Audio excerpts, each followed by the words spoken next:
কুমিল্লার কোটবাড়িতে শালবন বিহার দেখতে প্রতিবছর আসেন দেশি বিদেশি পর্যটক। সবুজ ঘন শালবনের পাশে বিহারটি শুধু বিনোদন প্রেমীদেরই আকর্ষণ নয়, ঐতিহ্য আর প্রত্ন গবেষকদেরও আকর্ষণের স্থান এটি।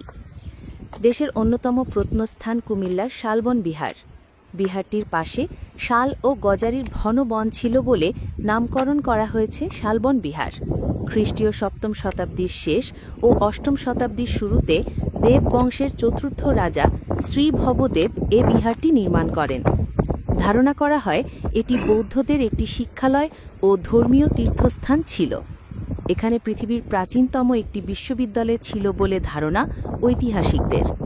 ৭ শতাব্দী থেকে ত্রয়োদশ শতক পর্যন্ত তৎকালীন সময়ে ছড়িয়ে থাকা বিহারগুলোতে বৌদ্ধ ভিক্ষুরা ধর্মীয় জ্ঞান চর্চা করতেন।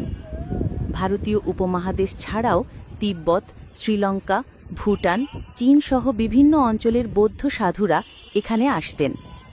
দর্শনার্থীরা এখানে আসেন মূলত বিনোদনের পাশাপাশি অপরূপ স্থাপত্য শিল্পের নির্মাণ, ইতিহাস, ঐতিহ্য ও তৎকালীন সমাজের সংস্কৃতি সম্পর্কে জানার জন্য।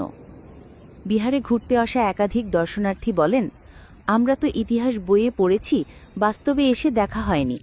এখানে আসার পরে সত্যি মনে হচ্ছে বৌদ্ধ ভিক্ষু কেন্দ্র ছিল, মন্দির ছিল। বেশ ভালো লাগছে, আমাদের ইতিহাসকে জানতে পারছি।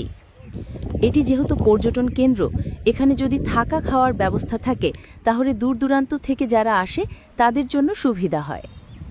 বর্গাকৃতির বিহারটির আয়তন প্রায় ১৬৭ বর্গমিটার। চারদিকের বেষ্টনীর দিকে পিঠ করে ১১৫টি কক্ষ রয়েছে বিহারে। কক্ষের দেয়ালগুলি ১৫ মিটার চওড়া। ধ্বংসপ্রাপ্ত শালবন বিহার খননে বেশ কিছু গুরুত্বপূর্ণ প্রত্নবস্তুর সন্ধান পাওয়া যায়। তার মধ্যে ৮টি তাম্রলিপি, প্রায় ৪০০ স্বর্ণ ও রৌপ্য মুদ্রা, এছাড়াও অসংখ্য পোড়ামাটির ফলক, টেরাকোটা, সিলমোহর, মাটির মূর্তি পাওয়া যায়, যা ময়নামতি জাদুঘরে সংরক্ষিত রয়েছে।